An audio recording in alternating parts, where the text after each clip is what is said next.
Simon, it's a pleasure to have you here, sir. Thank you, Chris. Thank you for the beautiful and controversial introduction of me. I'm happy to be here. All right. I would like everybody, please sit still there. I would like you to sit still there for a minute and look at this little clip here, which I took from Fox News of you and Tucker Carlson. Tucker Carlson, who first brought these issues into the national limelight here in the USA. Please, take a listen. So if you've ever watched a White House press briefing, you know for a fact that Karine Jean-Pierre doesn't like you at all. But don't feel bad, because she despises someone else more. She really dislikes a specific reporter from Africa. His name is Simon Ateba. He works with Today News. He's had a lot of hostile encounters with Karine Jean-Pierre for some reason. Yesterday, she freaked out on him and stormed out of the press conference, ending it early. So we kept track of this weird psychodrama going on. Here are some clips from it. She's asking about the origin of COVID. I hear the question. And Dr. Fauci is the best person to answer that question. I hear your question, but we're not doing this the way you want it. This is the disrespectful. It is. I'm done. Simon, I'm done. I'm Simon, I'm done. I'm done with you right now. What's the difference between President Trump not doing anything while the Capitol was being attacked and President Biden not doing anything while protesters, while the Supreme Court justices were under attack? To say that there is no difference, that is just unbelievably wrong. Is it concerned that Supreme Court justice? I'm moving on. I'm moving on. You don't give us questions. Okay. I'm trying to answer your question. Go ahead, sir. Go ahead. Again, I just tried. You wouldn't let me. Go ahead. No, but can I just tried, and you would not let me, sir. So your colleague is going to ask a question. Go ahead. Let me ask you a question. No, I literally just tried to answer your question.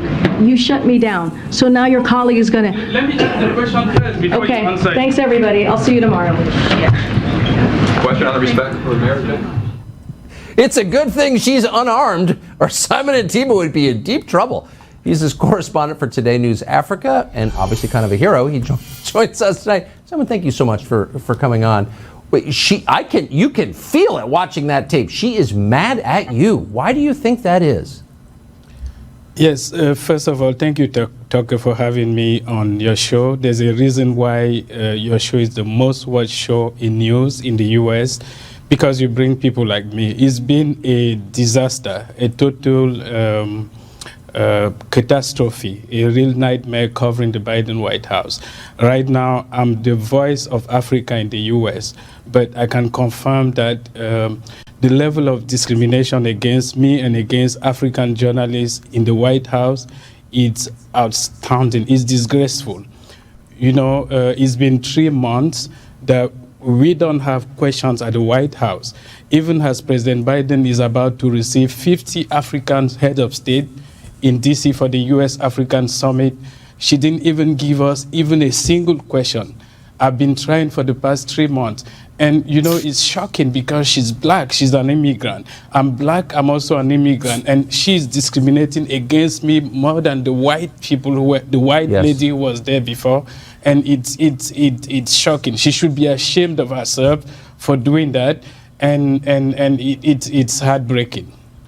She should be ashamed for herself for doing that, and you say this is heartbreaking. Simon, give us a little insight into what you describe as racism within the White House press corps. Yeah, so Chris, the first thing I will say is, you know, when people watch this on TV, it looks really bad. You know, you're yelling a question, trying to ask a question, and it doesn't look good. But what most people don't really know is before you yell a question during the press briefing, you've exhausted almost all avenues. You know, the White House has to do with the press briefing, the background calls, emails, and different avenues you can ask questions. But what usually happens is you try everything you can, you attend background calls on Africa, and what you realize is even when the first lady comes to Africa, even when the vice president goes to Africa, even when President Biden is about to receive or receives 50 African leaders in Washington, D.C. for the U.S. Africa Leaders Summit, what you realize is the White House doesn't really pay attention to African journalists in the briefing room, people like myself. And just to give you an example so people can really have a deep understanding, uh, a week before President Biden received 50 African leaders in Washington, D.C. for the second U.S. Africa Leaders Summit, the president of France, Emmanuel Macron, came to the White House, just one president, and the French journalists who covered the White House were given multiple questions at multiple press briefings. And what we realized is when President Biden now received 50 African leaders, the press secretary will not even call on me or call on any African journalist in the briefing room, which is really disgraceful. It's the level of, you can see people being condescending, you can see the lack of respect, and it's breaking. And I know sometimes some Africans who don't live in the US or who have never lived in the US, and some of them who have embraced that narrative that some people are superior than others, easily bow and I'm here to just do my job. When I go to the White House briefing room, it's just to do my job, ask the tough questions. The public has a right to know, and the journalist has a duty to tell. I'm there to just tell stories, to ask relevant questions. I don't need to be friendly with the press secretary or even with the president. I just have to do my job. It's about the people, relevant issues. And as you noted, our publication focuses on US-Africa relations. We focus on anything that has to do with between the US and Africa. We don't claim to cover every single thing that happens in Africa. And we don't claim to cover every single thing that happens in the USA. We won't have the resources or even the manpower to do that. And so we should actually receive, a lot of consideration and help from the US government and the US public. But as you said, the ordinary American people, they are with me. I have 500,000 people who follow me on Twitter, and I reach 250 million people on that social media alone. So I become an important voice, and I will keep doing my job. I believe that a journalist should do their job wherever they find themselves, in the US, in Africa, in Asia, everywhere. Let me ask you if this racism you're referring to operating within the White House press corps is ingrained, or you think it is just done to ignore Africa, or is it part of the racism that we see in the West against the blacks? I have received a lot of support from the right, from the people who are often described as racist. Right. When you come to the US, usually people tell you racism. The left in the US, the liberals in the US tell you that the racists are actually people on the right, the people who live in the Midwest and who don't have a college degree.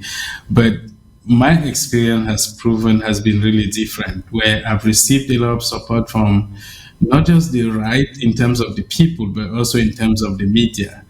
Today I've done several interviews, and tomorrow I have 4 or 5 interviews, and it can get exhausting because you keep doing these interviews and they consume a lot of time.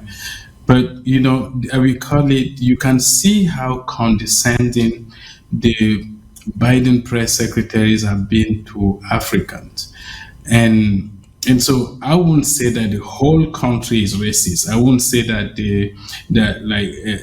but I will say that what I've seen is the people who claim to be there for minorities, the people who claim to stand for the little guy, for the blacks and brown people, that I have seen that they've not really done that.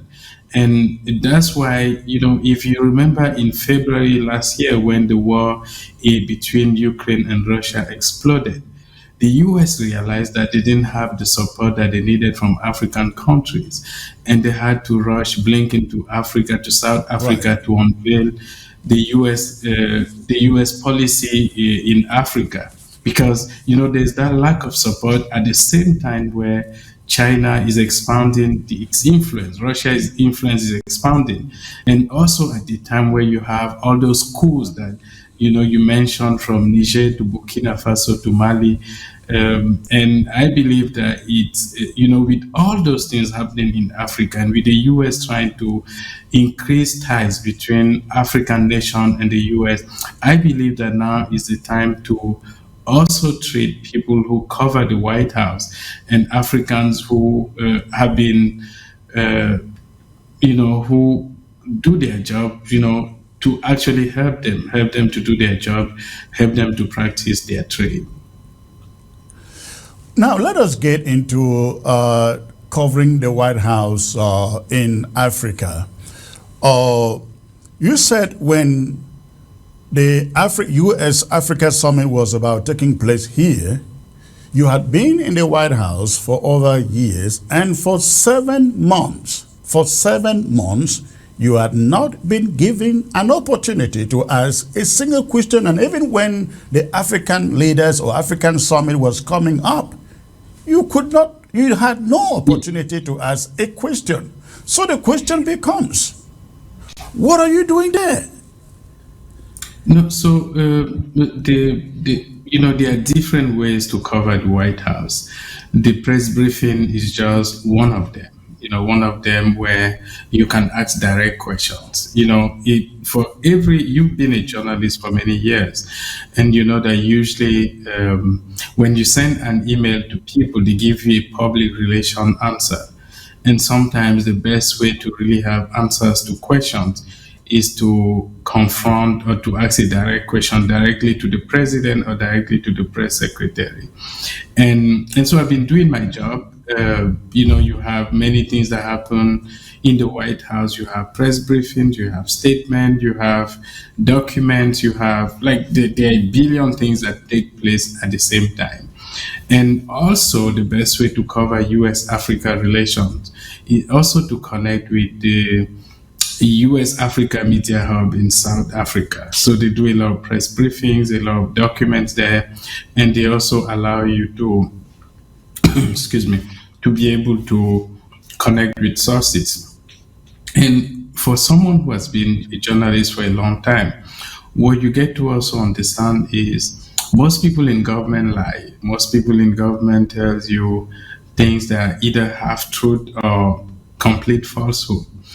And so you need to cultivate sources. You need to understand where the relationship is now. You can actually cover the White House even without them giving you access. Actually, I believe that it's made me... But when it comes to asking important questions relating to a very important summit that has to do with African heads of state, not some low-level delegations, and you are in the White House and you cannot ask the White House a policy question on the summit. Yeah.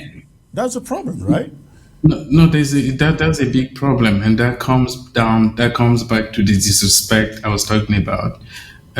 When President, but he's not receiving one leader; he's receiving 50 African leaders. And right. For those who know the continent of Africa, there are between 54 and 55 countries in Africa, depending on who you ask, the African Union or the UN. When the US president received 50 African leaders in Washington, D.C. for the US-Africa Leaders Summit, he's actually receiving the entire continent of Africa. So that's the time for you to be given not just one question, multiple questions. And so what I realized is either the press secretary, Karine Jean-Pierre, either she didn't have the understanding of how the US is and Africa are trying to, partner, strengthen ties, strengthen interactions between the country and the continent, or, deliberately she didn't want to do the right thing. And the right thing would have been to call on someone from that continent. I actually had to hijack a question when the National Security Advisor, Jake Sullivan, came to the briefing room. That was the only time that I hijacked that question. And that was just like maybe a day or two to the US-Africa Summit. But we've had multiple press briefings. And before the summit, I and my team, we've been writing about the summit for almost 2 months. And so it's been difficult when you do your job and you ask the right questions and you don't belong to the club, you suffer the consequences. And I've seen it. I think one of the challenges that I had was I was a bit naive. I thought that, when you get to the White House, you can just do your job. Do your job, ask the right questions, but I didn't know that that's not how it works. You need to belong. When you ask the right question, you feel like you are in the wrong place, right? Yeah. You're actually supposed to ask the right question, but if you ask tough questions or the right question, and you don't send them in advance and things like that, you end up actually being punished for doing your job. Because I don't just ask questions on Africa. You need to understand I live in Washington, D.C., and I have family here, I have friends, I have people around me. So if inflation is going up, it affects you. If insecurity is going up, it affects you. And so from time to time, I will ask questions that have to do with where I live. And those questions can be really sometimes controversial, and you end up paying for it, and you end up being punished, you end up being silenced, and you end up being sidelined. And it's been tough doing the job, but I keep doing it.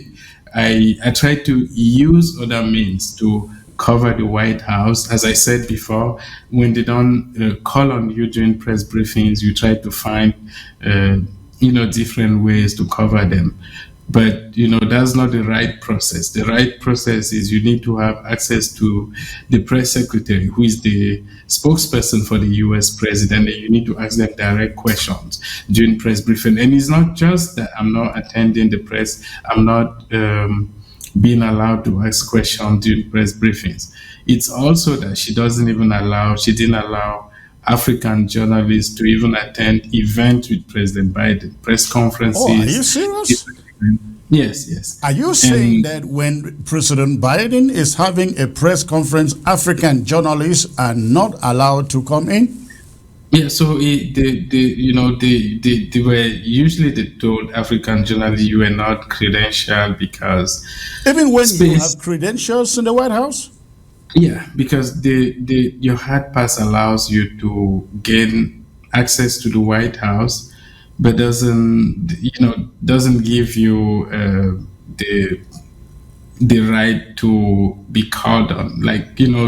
She can decide who she calls on, and usually what the press secretary does is to call on people, and it's not just me, is to call on people who ask her the tough questions.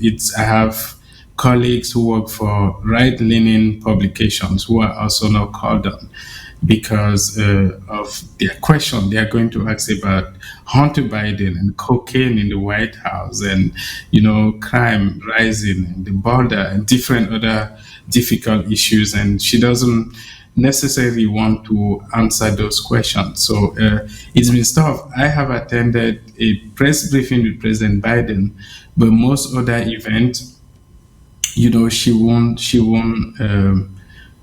credential. Point you out to ask a question.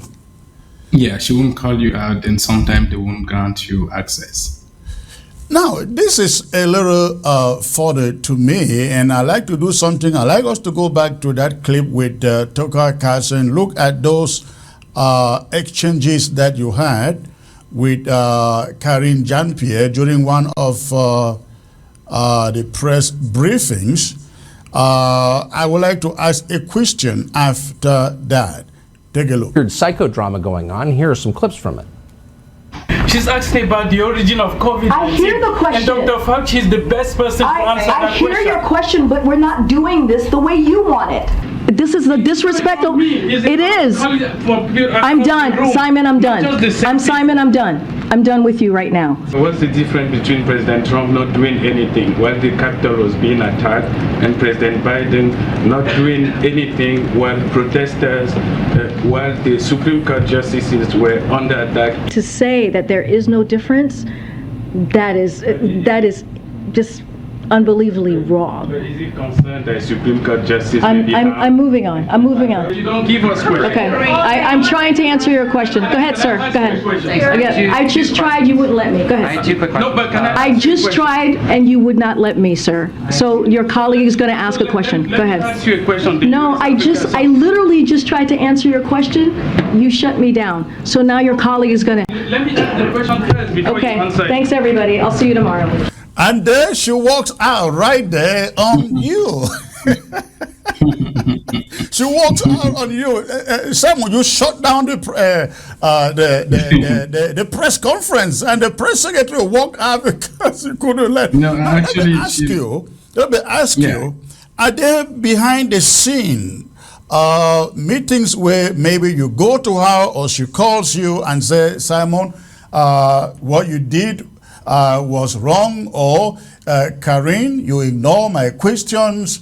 Are there scenarios like that? Yes, so we've spoken many times, even sat down in her office and met at different places. Actually, I used to be one of their best friends when I asked them the question that they love to hear. They used to introduce me as our friend Simon has come. They say, hey, Simon is here.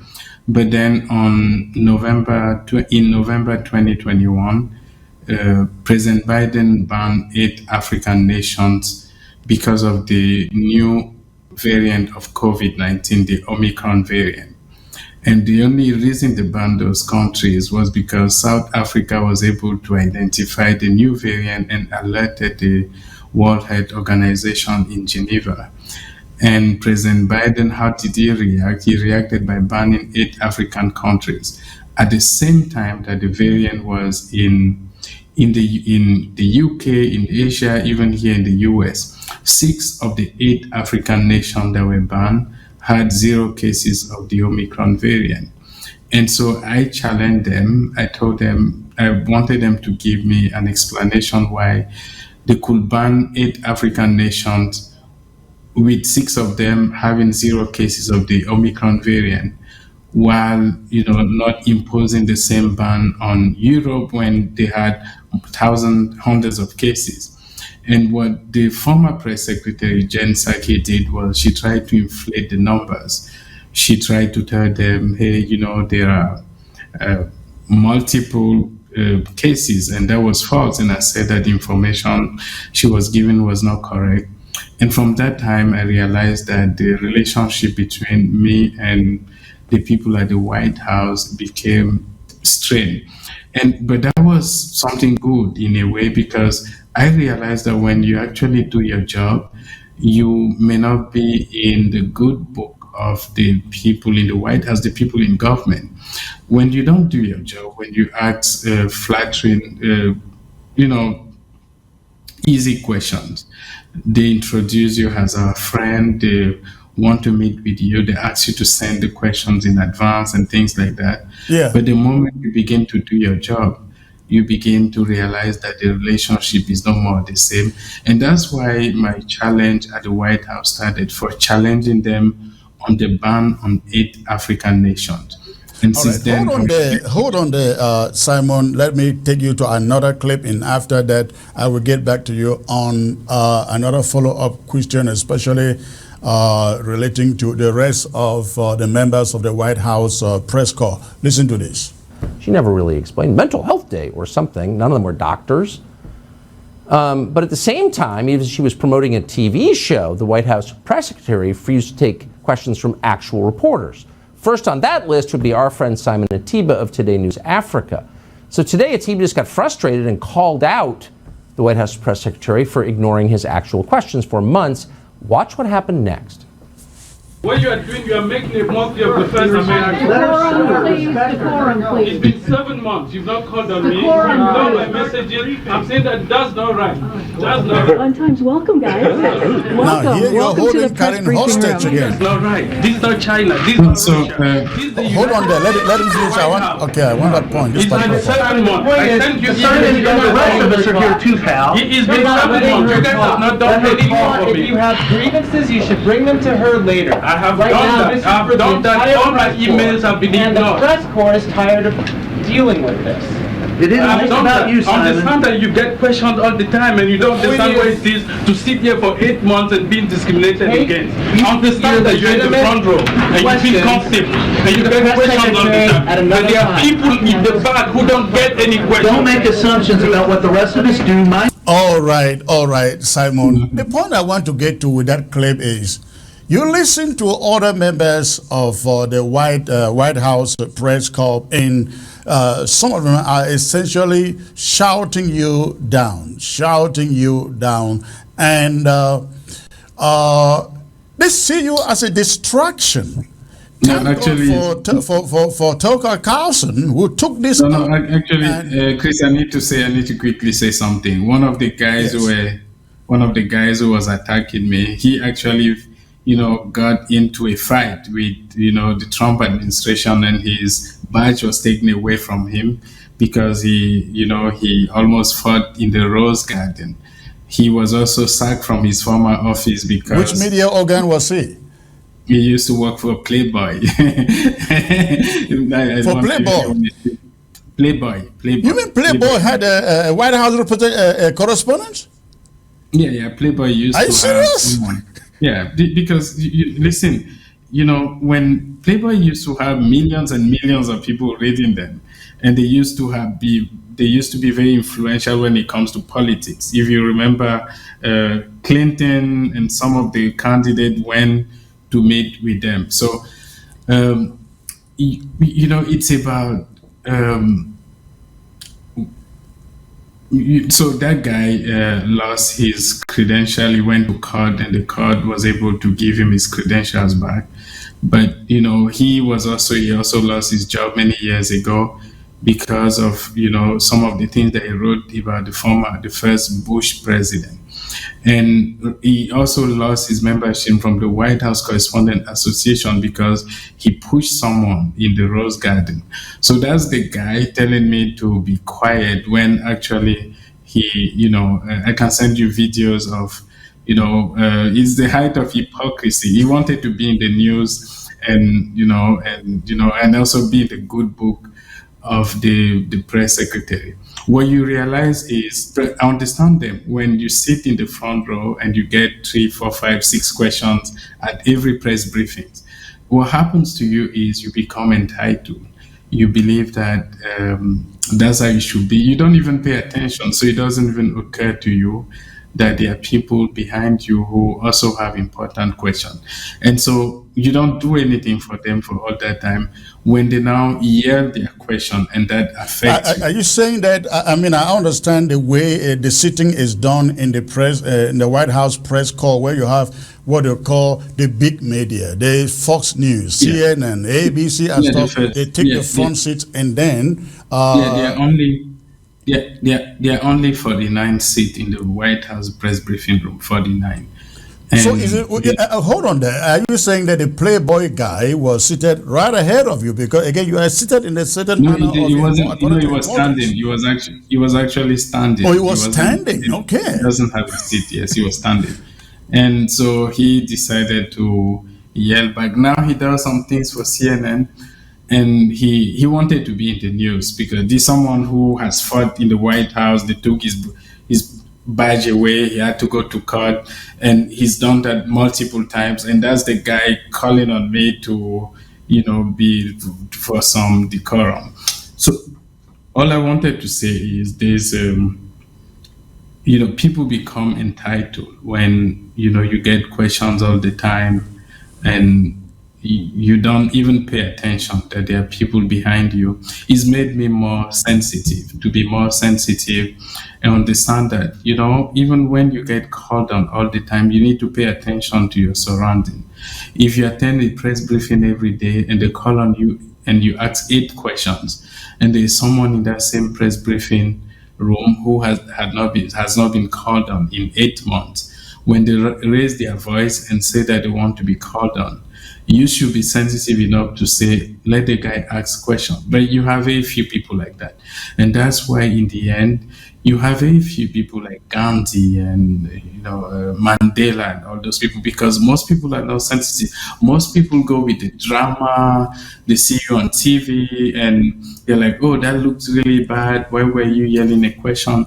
But they don't understand what you've done, sending emails and trying to meet the press secretary, trying to meet people in the communication, the press office, and attending background calls and not being called on, even when it has to do with Africa, going to the briefing room every single day for years and not being called on. And so in the end, but I'm grateful for Tucker Carlson and for other media organizations that have been there for me. Just this week, I think they've written 152 stories quoting me across the media, US. right? I don't. But let me ask you something. Let me ask you something about the mainstream media. You will think that in the press setting, as you have in the White House, that when a colleague raises an issue like you legitimately stating that for 7 months you have not been asked a question, you have not been allowed to ask a question, irrespective of the fact that African leaders are visiting the USA, you will expect your other media colleagues in the House to say, yes, Simon is correct, he is right, and you have an African summit that is coming up here. No, they did not. When Tucker Carlson took up the case, now the mainstream media and almost everybody turn against you to the extent the Washington Post goes about investigating your background. They go to Nigeria, call your former editors to try to find out whether you are exactly the person that you say you are. Instead of defending you and the position, the legitimate issues you raise, they gang up to blackmail you. What do you make of this in Washington, D.C. with the media? Okay, so actually it was the New York Times that went... It was the New York Times, okay. The Washington Post just did a hit piece on me. They went to the White House and they did a hit piece on me. Politico did a hit piece on me. 2 days ago, the Daily Mail did a hit piece on me. Those are people who sit in the briefing room with me and they hate me and they're not in the news. They're trying to make a name for themselves and they cannot. When they tweet, no one reads. They have 3,000 or 10,000 people on Twitter. I have 500,000 people. And so they become jealous and envious and no one connects with them. When I tweet, sometimes I have 100,000 people who like my tweet, and some of my tweets reach up to 10 million people. When they tweet, they reach 5 people, 100 people. And so you can see the envy, you can see the jealousy. And so that's how it's been. If you become famous for doing your job, for trying to do the right thing, if you appear on TV, being on this show, for instance, what happens is you begin to realize that people, you will have few people who will come to your defense if they believe that you don't belong to the club. And the people who are supposed to be known, the people who are supposed to ask questions, who are supposed to do their job, are the people in their own club. And so I almost disrupted the system and told them, no, I'm not in the White House to just sit here. I'm here to do my job. I'm here to ask fundamental key questions. And if you can't do that, I will call you out. And so usually I will sit for months. I will be doing my job. Things happen at the White House. Sometimes someone else asks a question, is interesting, you write a story. Sometimes background calls, sometimes people send anonymous things to you. Sometimes sources, you meet people. So you can still do your job, but you can see the level of discrimination. You can see how condescending some people are to you. And then after some time, you can see envy and jealousy and anger. So some of them go on TV every single day in the US. They attack me on TV. Sometimes the people who are journalists in the briefing room, because they can't make a name for themselves. They don't have the same visibility that I have. If I tweet now, it will reach 500,000 people. If they tweet, they won't reach anyone. No one will actually know. Actually, if I retweet them, people will get to know about them, even though they cover the White House. Just to give you an example, I went to CPAC, the conservative, gathering. Now that's a little a whole story to itself, because Simon, I've known you for a very long time. I need to say this. So all right, go on. I sit back with these guys who covered the White House with me, and I had to be introducing them to people, even though they've been there for like 10 years. No one knew them. No one in the country knows them. No one. But they know this little guy from Africa, right? Who was not going to be asking, called to ask a question in the White House. Yeah, exactly. And people know me, and they know me for standing for the truth. And people like when you fight for your right. People have a wrong conception of the U.S. The U.S. has amazing people. There are people in the U.S. who love their country, but they also love Africa, and they like it when the little guy says, no, you can't go to Africa and impose sanction and impose all kinds of things and even take people in, make people slaves.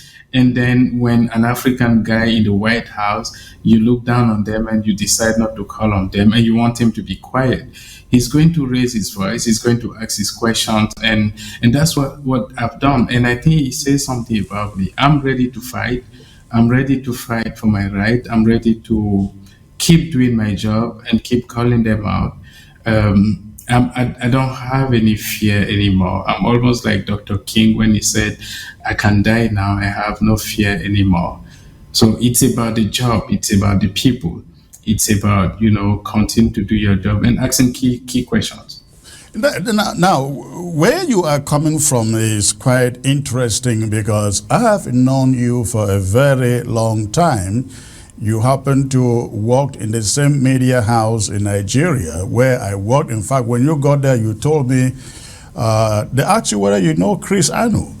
You said no. You said, no, you don't know. Yes, I left Nigeria then for the U.S. And so they asked you whether you knew me. You said no, but they gave you the job anyway. You worked there, moved to the USA. You were very liberal in your leanings. I mean, from meeting with you at the press club for the first time, I could tell your leanings. But now, leaving that to being invited to CPAC, that is a conservative Republican conference or party or something like that, to be invited there, that is a big leap from your liberal leanings to conservative leanings. What informed that? So my change actually took place at the White House when I used to be very liberal. I used to buy every single thing that the New York Times or CNN, broadcasts or write. When CNN told us President Trump was a racist, I said, no, there's no way I can support this guy. And I remember back then, our publication endorsed President Biden. And that's one of the reasons why we decided to cover the White House full time, because we used to be there during President Trump, but we were not doing it full time. And I decided to cover it full time because then the good guy was going to be at the White House, and he was promising to strengthen ties with Africa. He was promising to be different, to expand ties and repair relations, with the world. And I said I needed to be there. But once I got there, I realized that I was being discriminated against. And it wasn't just me. The other Africans, we realized that it was really difficult to do our job. So we could see the difference between what people were claiming on TV, the whole narrative of being there for the brown and black people, for the little guy, for Africa, and the reality. And the reality was what people were saying was different from what they were doing. And I realized that every single thing they told me about conservatives was complete falsehood. And I began, and they also stood up for me. I had not just Fox News, I had the Daily Caller, I had the New York Post, I had different right-leaning publications that stood for me, and I got to meet the people, and I got to really like them. And if you look, one of the things that you will be told, I guess, when you first arrived this country is that the right-leaning media is the problem, is the trouble. So never you go close to them. But they are the ones that came into your defense. Yes, exactly. So when you come to the US, the first thing they tell you is that the bad guys are on the right. You know, they call them racist and white supremacists and all kinds of names. But those are the people who came to my defense. Those are the people who were there for me. And I got to see love and care and understanding, and they were able to defend me, and I got to know them, and they were having sensible position. And I've not talked about the issues. When they were talking about abortion, that let's have a conversation on abortion. Let's have a conversation on, the LGBTQ community, especially when it has to do with children. I began to realize that they have a sensible position, and that's how my change occurred. First, from personal experience, and then issues that the right, the conservatives were discussing, and it's so hard, making that transition. If you watch CNN every day, or MSNBC, right. You may not be able to have the other side of the story. And I thank God, it's opened my mind. Now I deal with people on an individual basis. I love all people, the black, the white, the brown people. My heart is full of love, because I came to realize that it's about people, it's about individual. Let's talk about what is going on in Africa from the White House perspective. The U.S. continues to say they are defending democracy, and they are referring to the democracy in Niger. In fact, they have said they have not ruled out using force to liberate the overthrown president of Niger. We have also seen the U.S. pushing this particular agenda of LGBTQ, gay marriage, lesbianism in Africa. Yet, you have in the Middle East, in the Arab world, Saudi Arabia, for instance, they have stiffer laws against homosexualism. The U.S. does nothing. But we now know the U.S. is sanctioning Uganda. It will be sanctioning every other country that is standing up to a lifestyle that Africans do not know. They don't do this to other countries. Isn't this part of the racism that you talked about, that you witnessed in the White House? It's the double standard, right? And just to give you an example, so the U.S. has not just sanctioned Uganda, they've also used institutions like the World Bank. A few days ago, the World Bank announced that they will not issue any loan request, they will not honor any loan request to Uganda, mainly because of the anti-gay law.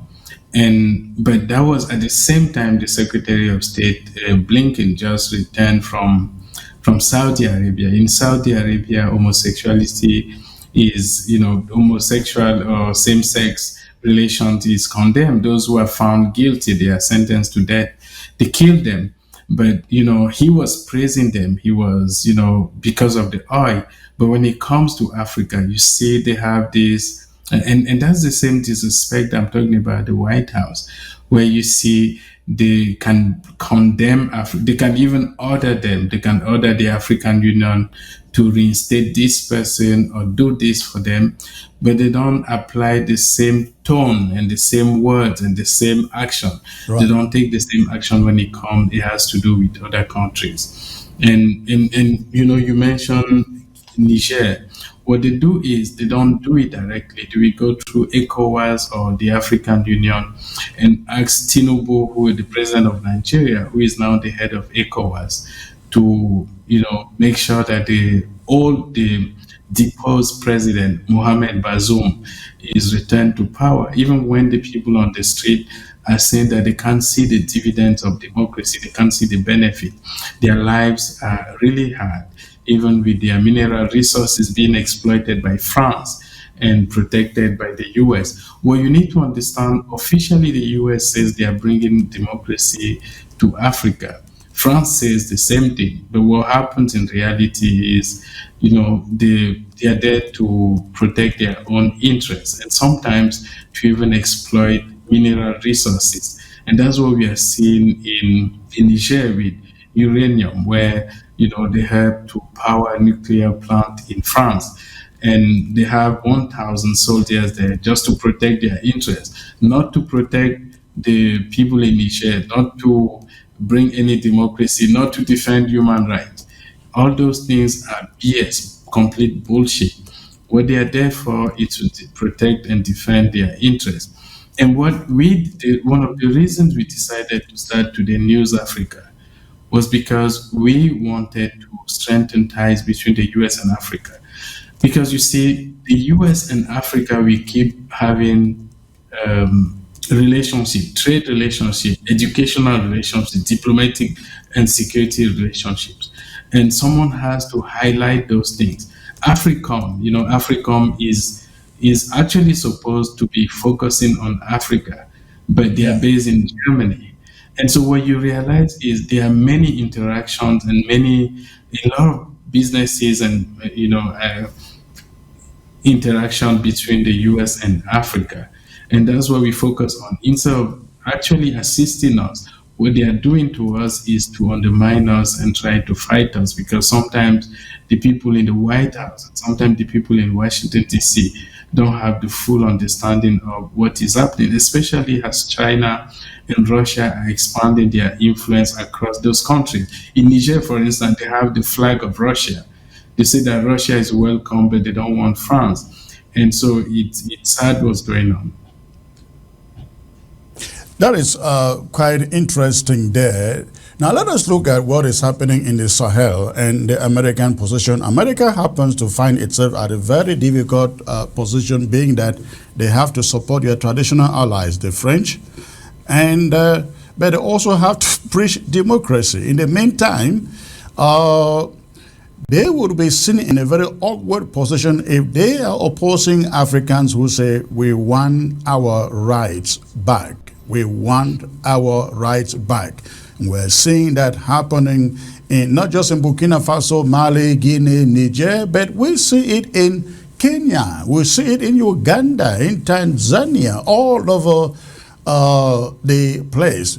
And there seems to be a race between the Chinese, the Russians, the Americans, and the French over who becomes the superpower. And what I call a new scramble for Africa. Within the White House, do you have any idea whether America is worried that they may lose their influence in Africa? No, I don't see it. That's why last August last year, so a year ago, that's why the Secretary of State went to South Africa to unveil the new U.S.-Africa policy. And that was after they realized that they didn't have the support of many African nations during, the UN General Assembly vote on Russia, the Russian-Ukraine war. And I don't see that sense of urgency that China is expanding, that sense of urgency that Russia is expanding. And just to give you an example, a few months ago, the head of the U.S. Africa Command came to testify here in Washington, D.C., and they asked him, what is the greatest threat, U.S. greatest threat in Africa? And he said, China. One of the reasons he cited was the mineral resources, the rare mineral resources. And he said 40% of American companies, 40% of the mineral resources being used by American companies come from Africa. But right now, the Chinese are building military bases around those areas. So do we push the US out? And I don't think that's a good thing for Africa, and I don't think it's a good thing for the US. I believe that competition is great, but competition that doesn't benefit Africa is not good. And so what we are going to see in Africa in the next few months or in the next few years, we are going to have a a lot of terrorism in Africa. We are going to have more coups. We are going to have the Middle East. What happened in the Middle East will actually begin to have in Africa with the proliferation of weapons. Because as the US loses ground, they will try to fight back. And the way they may fight back is they may try to empower other forces to try to destabilize, the Chinese and the Russian in Africa. And we are going to have a lot of instability in Africa in the next 10 years. And it's going to be caused by all those actors, the Russian, the Chinese, the US has the scramble to share Africa and to have more power and more influence and more mineral resources. What is how does, if you have any idea, the White House look at the position of France in particular? It is, the French are being pushed out of Africa from every angle, and it seems that the U.S. is in a hard place because they cannot be seen to be opposing their traditional partners, the French, isn't it? Yes, exactly. First of all, I will have to go shortly because I have another interview in the next 5 minutes. All right. But I will say that the US is in a very hard position. At the same time, they want to support France, their partners, but they also want to have good relationship with Africa. They want to increase businesses, they want to increase ties with the continent. But right now, the disappointment and the hatred toward France because of colonialism and the way they divided Africa. All those things, have made African to fight back and African to say that we don't want France anymore. People don't want France in Mali. They don't want France in Burkina Faso. They don't want France in Niger. They don't want France in other African countries. Not even in Cameroon. Not even in Cameroon. So what you see is, I don't know how and it has to do with exploitation, right? Yeah. It has to do with exploitation of mineral resources. The fact that there's a video, I don't know if you've seen that video, the former UN ambassador, the former African Union ambassador to Washington, D.C. Yeah, and and she released that video where she was complaining about the fact that Africans still have to keep them, at least 14 African countries still have to keep their money in France, in the French central bank, and have to pay those billions of dollars every single year. And as a result, Africa, even though they've gained their political independence, they are still economically weak, and poverty continues to rise. And people realize that even 60 years after independence, they continue to suffer, and they are fighting back. I'm not sure the troops, having troops in the presidential palace is a solution. But, people don't really know what to do. And they're like, we need basic things. We need electricity. We need access to health, access to education. And we need a government that can provide, we need stability. And we are not having those things by these puppet governments that are often installed by France or the UK or by foreign powers. Absolutely. Well, Simon, because of your other assignment, I will let you call it a night here. But I'd like to thank you for coming on board. I guess next time we'll have much more time to discuss some of these issues here. Thank you for being part of the show, sir. Thank you, Chris. Thank you for doing your job. You've done this thing for many years, from the news magazine and Tempo in Nigeria to different publications in the US, and for doing this to try to, strengthen, the African voice. And I'm glad that you appreciate being on your show. Thank you. Thank you. You have a great night. You too. Bye-bye. Thank you. All right. Thank you.